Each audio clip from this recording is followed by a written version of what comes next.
শান্তিপূর্ণ নির্বাচন নিশ্চিত করতে মেমারি থানা পরিদর্শনে ডিআইজি শ্রীহরি পান্ডে।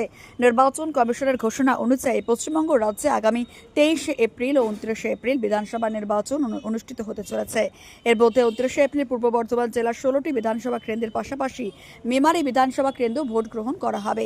আসন্ন নির্বাচনকে কেন্দ্র করে আইন শৃঙ্খলা পরিস্থিতি খতিয়ে দেখতে এবং শান্তিপূর্ণভাবে ভোট সম্পন্ন করার লক্ষ্যে সোমবার দুপুরে মেমারি থানা পরিদর্শনে আসেন ডিআইজি বর্ধমান রেঞ্জ শ্রীহরি পান্ডে। এদিন মেমারি থানার পৌঁছলে তাকে স্বাগত জানান মেমারি থানার ওসি প্রীতম বিশ্বাস। কি কারণে স্যার পরিদর্শনে এলেন আজকে?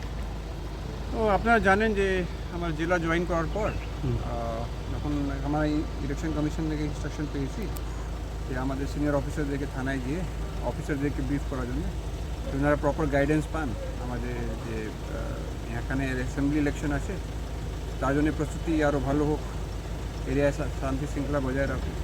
সেই জন্যে আমরা ওনার যে গাইডেন্স আছে ভায়োলেন্স ফ্রি ইলেকশন, মানে কোনো ইন্টিমিডেশন হয় না, কোনো ইন্ডিউসমেন্ট হবে না, আর ভোটিং দিনে কোনো ছাপ্পা ভোটিং হবে না, অন্যান্য যে ডাইরেকশনস আছে ইলেকশন কমিশনে তাকে সব অফিসারদেরকে ব্রিফ করা হলো। আর আমার মনে হয় ইনারা সুন্দরভাবে কাজ করছেন আর ইলেকশন পিসফুল হবে। Thank you. থানার আধিকারিকদের সঙ্গে বৈঠক করে নির্বাচনকালীন নিরাপত্তা ব্যবস্থা, পুলিশ মোতায়েন, টহলদারি এবং সংবেদনশীল এলাকাগুলির পরিস্থিতি নিয়ে বিস্তারিত আলোচনা করেন ডিআইজি।